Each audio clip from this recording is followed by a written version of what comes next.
እንግዲህ ትሁትና የእንጀራ ልጇ ማለት ነው ሀሳባቸውን እየተጋሩ ነው። ልጄን ወይም እናቴ የት ናት ብሎ የእንጀራ እናቱን አፍጦታል ማለት ነው። እናቴ እዚህ ቤት ሳትኖር አትቀርም። እዚህ ክላስ ላይ ይሄ ፍራሽ እና ይሄ አንሶላዎቹ ለምን ተነጠፉ?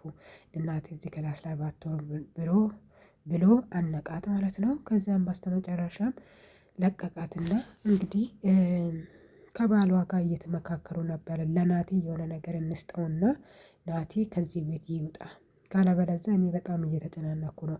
በዛ ላይ መኖር ፈልጋለሁ። የተሻለ ነገር ስለምፈልግ ነው አንተን ያገባሁት። እንደዚህ አይነት ጭንቀት አልፈልግም። ወይም ለናቲ እናት ካለሽ ብለን አሳይተን ያለውን ነገር በሰላም እንጨርስ ይላታል። ጭራሽ እሳቸው እንግዲህ ፉከራቸውን እየዛቱ ነው። ይኸውልሽ የሆነ ነገር ሄዳለሁ ብትይ ወይም የሆነ ነገር አደርጋለሁ ብትይ አንቺን ራሱ ከመደፋት ወይም አንቺን ራሱ ከመቅጣት ወደኋላ አልልም እያለ ነው ሰውየው ማለት ነው። የገዛው ሚስቱን ከመጀመሪያውም እሷ ራሱ እዚህ ህይወት ላይ መግባት አልነበረባትም። ምክንያቱም የገዛ ሚስቱን እንደዚህ ያደረገ ሰውዬ እሷ ላይ ራሱ አለማድረጉን ማን ነው ታማኝነት ያለው ማለት ነው። ከዚያም እንግዲህ ትሁት ግቢ ውስጥ በጣም ተጨንቃና እያለቀሰች ነበረ ማለት ነው። በዛ ላይ ከየት መጣ ሳይባል ልጁ መጣ ማለት ነው። እሷ ደግሞ በጣም ተጨናንቀ ነበር። እሺ ትሁት ለኔ የምትነግሪልኝ ነገር አለ? ምንድነው እንደዚህ የሚያስለቅሰሽ ነገር ምንድነው? ይላታል ማለት ነው። ይኸውልህ ናት እባክህ አታስጨንቀኝ። እኔ ምንም ማውራት በዚህ ሰዓት ላይ አልችልም። ምንም መናገር አልችልም። እናትህን ፍለጋ ቀጥል። እሺ ፍንጭ ስጭኛ። እናቴ በህይወት አለች ወይም የለችም ብለህ ፍንጭ ስጭኝ ምናምን ሲላት፣ በቃ እሷ ደግሞ ከነገረች ምንድነው አባባ በልጇ እያስፈራሯት ነው። የትሁት ልጅ የት እንዳለች ደርሰዋታል ማለት ነው። በነገራችን ላይ በትሁት ከዚህ በፊት እነ ጋሼ ቤት የነበረችው ሰዓት ራሱ በልጇ ነው። በልጇ ምክንያት ነው ከምትወደው ሰው የተለያየችው። ከመጀመሪያው ለምን አልነገርሽም በሚለው ሰበብ ማለት ነው። ከዛ እዚህ ራሱ ይሄ ልጅ ናቲ ካወቀ ያው ናቲን ትሁትም ወዳለች፣ ናቲም ደግሞ ትሁትን ወዷታል ማለት ነው። ከዛ አጅሬዎች ትመጣለች። እሺ ምን አወራችሁ? ናቲን አወራሽ መሰለኝ። ይኸውልሽ አንቺ ናቲን ቅረቢው፣ ብትቀርቢ ነው የሚሻልሽ። አንቺ እኮ ልጅ አለሽ፣ ያንን ነግረሽዋል ትላለች። እኔ ምንም ችግር የለብኝም፣ ልጅ ስጦታ ነው፣ እሱን ታውቂያለሽ። ምንም ግድ አይሰጠኝም። እኔ ልጅ አዎ አለኝ፣ ምንም ግድ አይሰጠኝም ትላለች። ለምንድነው አንቺ ልጅ እንዳለሽ ለሱ ማትናገሪው? ትለዋለሽ ማለት ነው። ይኸውልሽ ይሄ ለአንቺ ምንም አስፈላጊ አይደለም። ከፈለሽ አንቺ መናገር ትችያለሽ፣ ግን ለናቲ እናቱ የት እንዳለች እባክሽ ንገሪው። ይኸውልሽ ከባድ ውለታ ዋይለት። ከዛ በኋላ ናቲ ደግሞ ለውለታሽ እያለ አንቺን ሊያገባሽ ይችላል ትለዋለች። ለአንቺ ግን የምትወጂን ሰው ለእኔ ያሳልፈሽ በመስጠትሽ ምን ትጠቀሚያለሽ? አለቻት። ምንም። ከዛ እንግዲህ ባልና ሚስት ቁጭ ብሎ ማውራት ይጀምራሉ። ለትሁትም ከዚህ ቤት መሄድ ትፈልጋለች አይደለ? ትሂድ እያለች ነበር። ትሁትም በዛ መሀል ላይ መጣሽ። ጋሺ ልጄ በጣም ታማብኛለች፣ ሊሄድ እፈልጋለሁ፣ ፍቀዱልኝ ባካችሁ ትላለች። ትሁት አንቺ እኮ ፈርመሽ ነው እዚህ ቤት የገባሽው፣ ስለዚህ ፍርማሽን ሳጨርሽ ከዚህ ቤት አትሄጂም ማለት ነው ይላታል። ጋሼ እባክህ ልለምንዎት፣ አውቄያለሁ፣ እሱን ግን መሄድ እፈልጋለሁ፣ እኔ ምንም አይነት ነገር አልናገርም ብያለሁ ሲል ጭራሽ ይሳለቅባታል። መሳቅ ነው የጀመረው ሰውዬ ደረቱን ነፍቶ ማለት ነው። በጣም የሚያሳዝነው ሁኔታ። ከዛ ጋሽ እኔ እኮ ምንም አልናገርም ብያለሁ፣ ሁሉንም ነገር አላየሁትም፣ አልተፈጠረም ምናምን ብትልም እኔ ለሱ አይደለም የተጨነቅኩት። ይኸውልሽ አንቺ ካልደረሽኝ እኔ ልጅሽ ካልደርስም፣ አንቺ ከደረሽ ግን ልጅሽ ጋር ደርሳለሁ ማለት ነው። ስለዚህ ጥንቃቄ አድርጊ ብሎ ጭራሽ ማስፈራሪያ ሰጣት ማለት ነው። ትሁት እንግዲህ ከመጀመሪያውም ልቧ ተሰብሮ ነበር። በልጇ ማስፈራረት ይሄ አዲስ አይደለም ለሷ ማለት ነው። ከዚህ በፊትም ጋሼ ቤት እያለች ራሱ የድሮዋ ባሏ ልጅ እንዳላት ራሱ አያውቅም ነበር። ከሱ እንደወለደችው ያንን ራሱ ደርሶባቸው ነበር። ብዙ ነገር ነው የተፈጠራት። በእርግጥ ትሁት ግን በጣም የምታሳዝን ምስኪን ሴት ናት። እዚህ ቤት ራሱ እንዴት ልትገባ እንደቻለች ነው የራሴ ያላወቅኩት። ከዛ ባልና ሚስት ደግሞ መነጋገር ይጀምራሉ። ይኸውልሽ ታገሽኝ፣ ሁሉንም ነገር ቀስ አድርገን እንጨርሰዋለን። ለሱ የምንነገረው ነገር ጥሩ ነገር አለ። ሰሞኑን እንገላትና ቀብር ስነ ስርዓቱን እንፈጽማለን ሲል በጣም ትደነግጣለች። ምክንያቱም እሷ ናቲን የራሷ ማድረግ ስለምትፈልግ።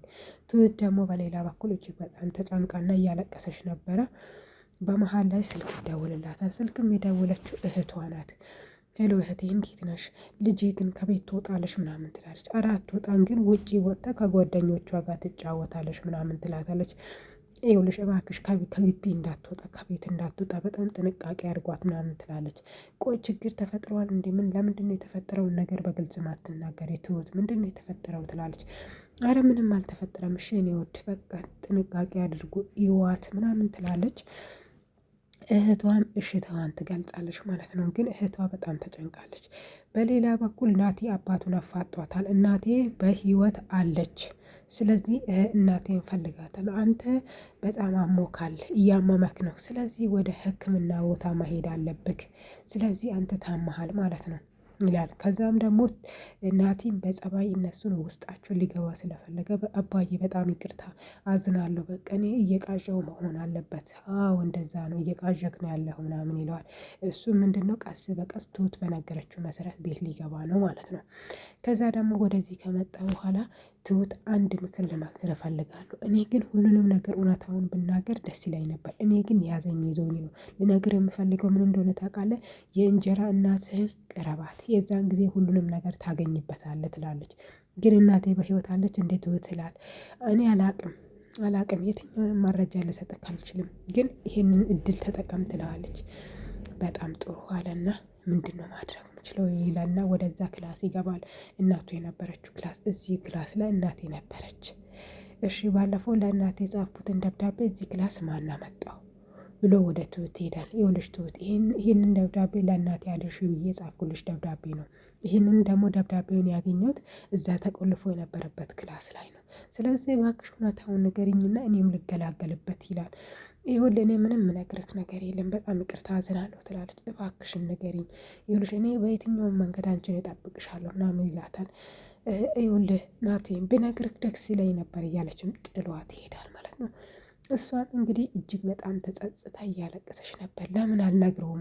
የልጄን ህይወትን አደጋ ለጥዬ የራሴንም ህይወት አደጋ ለጥዬ ለምንድን ነው ያልነገርኩ ብላ እያለቀሰች አጅሬት መጣች። እሺ ዛሬም እያለቀሽ ነው፣ የሆነ ነገር ማናገር እችላለሁ ትላለች። እሺ ምንድን ነው የምትናገሪ? እሺ ከናቲ ጋር አወራችሁ? ምን አወራችሁ? ምን ተፈጠረ ምናምን ትለዋለች። ይኸውልሽ እኔ እንደኔ ሀሳብ የምመክርሽ ነገር ለናቲ ከባድ ውለታ ዋይለት። ከዛ በኋላ ናቲ ሳይወድ ለውለታሽ እያለ አንቺን ሊወድሽ ይችላል ብላ ተመክራለች። እንዴት እንደዛ ልትይ ቻልሽ? ይኸውልሽ ምክንያቱም አንቺ ከባድ ውለታ ከዋልሽለት ናቲ አንቺን ከመውደድ ወደ ኋላ ልም። ለምሳሌ ምን ላድርግ ትላለች። ይኸውልሽ መጀመሪያ ለእኔ ልጅ እንዳለኝ ትነግሪያለሽ። በሁለተኛ ደረጃ ደግሞ እናቱ በህይወት እንዳለች ትነግሪያለሽ። ከዛም ታገናኛቸዋለሽ። ኧረ እባክሽ እኔ እኮ እናት አንቺ ለምን ይሄንን አድርገሽ ልጅሽንም ናቴንም ለምን አላተረፍሽም? እንዴት እኔ ላይ ታሳብቢያለሽ? ትላታለች። እኔ እኮ ያንን እኮ ማድረግ እችላለሁ፣ ግን እኔ ልጅ አለኝ እንዴ፣ እኔም እኮ ደካማ እናት አለችኝ ትላለች አጅሬቷ። አይ እናትሽን የሆነ ቦታ ማስቀመጥ ትችያለሽ፣ እኔ ግን ልጄ ለእኔ ጌጥ ናት። ልጅ ስላልወለድሽ ለአንቺ ልጅ ምንም አይደለም ትላለች። ከዛ ባለች መሰረት ናቴን ልታገኝ ወደ ካፍተራ ትሄዳለች። ናቴን ማገኘት ማውራት ይጀምራሉ። እናቴ የት ናት ይላታል። ናቴ ምንም ያውቀው ታሪክ የለም። እሱ ከአንደበቱ የሚወጣ ነገር እናቴ የት ናት ነው። ይኸውልህ ናቴ የሆነ ነገር አንተም ውለታ ትውልልኛለህ፣ እኔም ውለታ እውልልሃለሁ ትለዋለች። እሺ ምንድን ነው እሱ? ይኸውልህ ለእናትህም ለትሁትም ያለውን ነገር ሁሉንም እውነታውን እናገራለሁ። አንድ ነገር ማድረግ አለብህ በቅድሚያ ትለዋለች። ምን? ከኔ ጋር ማደር። ምን ይላታል። በቃ ሰማይና ምድሩን የተገለባበጠበት ማለት ነው። አንቺ አታፍሪም እንዴ? የአባቴ ምስት እኮ ነሽ ይላትና ብድግ ብሎ በጥፊያ ጩሏት ተነስቶ ሊራመድ ሲል ትይዘዋለች። ብትይዝም እሱ ጥሏት ሄደ ማለት ነው። አስባችሁታል? የእንጀራ ልጁን አብረን እንደር እያለች ነው። ከዛም እሱም ወደ ቤት ይመጣል። ወደዚህ ቤት ሲመጣም አባቱ ይኸውልህ ናቲ ከዚህ በኋላ እዚህ ቤት በፈለክ ሰዓት በፈለክ ጊዜ መምጣትን ምናምንን አቁም፣ ምክንያቱም ምስቴ ደስ አላላትም ይላል። አባዬ በጣም ጥሩ ነው። ስለዚህ ለእኔ ከዚህ ቤት የሚገባኝን ነገር የእናቴን ውርስ የእናቴን ቅርጽ ስጡኝና እኔ ከዚህ በኋላ ወደዚህኛው ቤት አልመጣም ይላቸዋል። እና እንዴ ብሎ ጭራሽ መሳለቅ ጀመረ። እንዴ ጭራሽ ውርስ ትፈልጋለህ? እንዴ የእናቴን እኮ ነው የጠየቁ። ያንተን ምንም አልፈልግም፣ ያንተን ምንም አልፈልግም፣ የእናቴን ነው የምፈልግ። ጭራሽ አባትየው መሳለቅና ሌላ ነገር ለማድረግ አስተያየቱ ይመስላል። አይኑን እንደዚህ አርግቶ እያየ ነበር ጭራሽ ማለት ነው። ከዛ በኋላ ጭራሽ መሳቅ ጀመረ። እሺ ጥሩ ነው። ምንም አይነት ውርስ የሚባል ነገር የለም። ምንም ድርሻ የሚባል ነገር የለም። አልፎ አልፎ ና፣ ሁል ቀን እዚህ ቤት አትምጣ። ሁል ቀን እየመጣክ እሷ እጅግ በጣም እየተጨናነቀች ነው። እሷ መጨናነቅ ደግሞ አልፈልግም ይላል። ከዛ በኋላ ናቲና ትሁት ይገናኛሉ። ይኸውልሽ እዚህ ስፍራ ላይ በጣም ደስ በሚል አበባዎች ተከበሽ በምናምን ላናግርሽ እፈልግ ነበር ግን አልሆነም። አሁንማ እያሰብኩ ያለው ስለ አንቺ ሳይሆን ስለ እናቴ በጣም እያሰብኩ ነው። ልክ ነህ፣ ስለ እናቴ ነው አሁን ማሰብ ያለብህ። ስለ እኔና ስለ አንተ ምንም የሚያሳስብህ ነገር የለም ትላለች። በሌላ በኩል ደግሞ ባልና ሚስት እየተጨቃጨቁ ነው። እኔ መናፈሻ ማውጣት ፈልጋለሁ፣ ወይም አንተ ከኔ ጋር ማዋል ካልቻልክ እኔ መናፈሻ ማውጣት ፈልጋለሁ፣ መዘነጥ ፈልጋለሁ፣ መራመድ ፈልጋለሁ፣ እስትንፋስ ማውጣት ፈልጋለሁ። አርጂም አንቺ እኮ ባለ ትዳር ሴት ነሽ፣ ስለዚህ ቀጥታ ወደ ቤት ነው ማሄድ ያለብሽ እያለ ነው አባባ። እሷ ደግሞ አይሆንም፣ እኔ እረፍት ፈልጋለሁ፣ መዝናናት ፈልጋለሁ እያለች ነው። በስተመጨረሻ ትሁትና አጅሬ ቤት ውስጥ ተገናኙ ማለት ነው። እሺ ዛሬ እናቴን አገኘሽ አሉ። ምን እየተፈጠረ ነው? ምን እየተካሄደ ነው ብላ ትስቃለች። ትሁት ደግሞ ምንም እየተካሄደ አይደለም። እኔ ምልሽ ያችን ሴት የእናንተ ክላስ ነው እንዴ ቆልፋችኋት? ትላለች። ሴትዮዋ ግን እኔ ክላስ ላይ የለችም ግን አላቅም ትላለች። ነው እንዴ? በጣም ጥሩ ነው፣ እኔ ምን አገባኝ ምናምን ትላለች። በቃ እኔ ልወጣ ነው፣ ሄደሽ ከክላሴ ጫማዬን ታመጭልኛለሽ ትላታለች። የዛን ጊዜ ደግሞ ከክላሷ ላይ ያችን ሴት ደብቃችኋታል ወይ ያለችው ቃል ስለነበረ መለሰችና በቃ ተይው ትላለች። እሺ ሌላ ምን አዲስ ነገር አለ ብላ ምናምን ብላ ትጠይቃለች። ምንም አዲስ ነገር የለም። አንቺ ግን ናቲን የራስሽ ለማድረግ ከፈለግሽ ባለፈው እንደመከርኩሽ ሁሉንም ነገር ንገሪው፣ ከዛም ውለታ ዋይለት፣ ከዛም እስከ ህይወት ፍጻሜ ድረስ አንቺን መርሳት አይችልም ትላለች። ከዛም እንግዲህ አጅሬቷ ማሳብ ትጀምራለች። ብናገርስ ብነግረውስ በጣም ጥሩ ይሆናል ብላ ትሄዳለች። ከልጁ ጋርም ሆነ ዛሬ ምነግርህ ከባድ ሰርፕራይዝ አለክ። ስለዚህ እኔ የምናገረውን ነገር በሙሉ እሺ ትላለህ ከዚህ በኋላ ትልና ወይን እየጠጣን ነው ምነግርህ፣ በጣም ደስ የሚል ዜና ነው ብላ እንደውም ጭራሽ እንትን ትላለች። እኔ እናቴን ብቻ ነው የምፈልገው፣ የምን አባሽ ወህን ነው የምትይ? ወይን አባሽ ገቢና እያላትም ያው ቅድም ትሁት ይሄ ነገረችውን ነገር ማስታወስ ይጀምራል።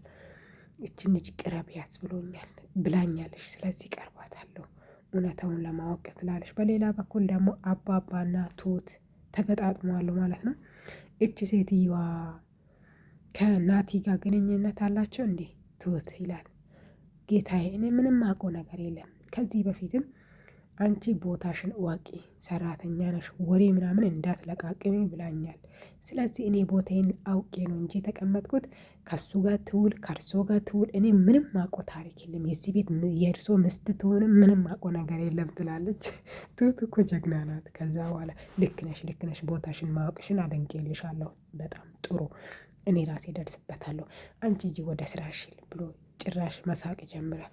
ከዛ ደግሞ እሷ ደግሞ ቀንበላ አርክተጋሼ እኔ ወደ ልጄ ማሄድ ፈልጋለሁ፣ ልጄ በጣም ታማብኛለች ትላለች። አይሆንም። እሺ እንደዛ ከሆነ እኔ ከዚህ ቤት ልወጣ የሚችልበት ነገር ምንድን ነው ስትል ከታማምሽ ብቻ ነው ይላታል። እሱንም ድራማ ስራለሁ ብትይ እደርስበታለሁ ያለች ነው። በሌላ በኩል ናቲና የእንጀራው እናቱ ቁጭ ብሎ ወይን እየጠጡ ነው። ምነግርህ ነገር አለ ትለዋለች። ጀምሪ ስል ለትሁት ልጅ እንዳላት እናቱ በህይወት እንዳለች ስትነግር ቪዲዮ ተጠናቀቀ። በሌላ ቪዲዮ እስከምንገናኝ ድረስ ቸር ቆዩ። እናመሰግናለን። መልካም ጊዜ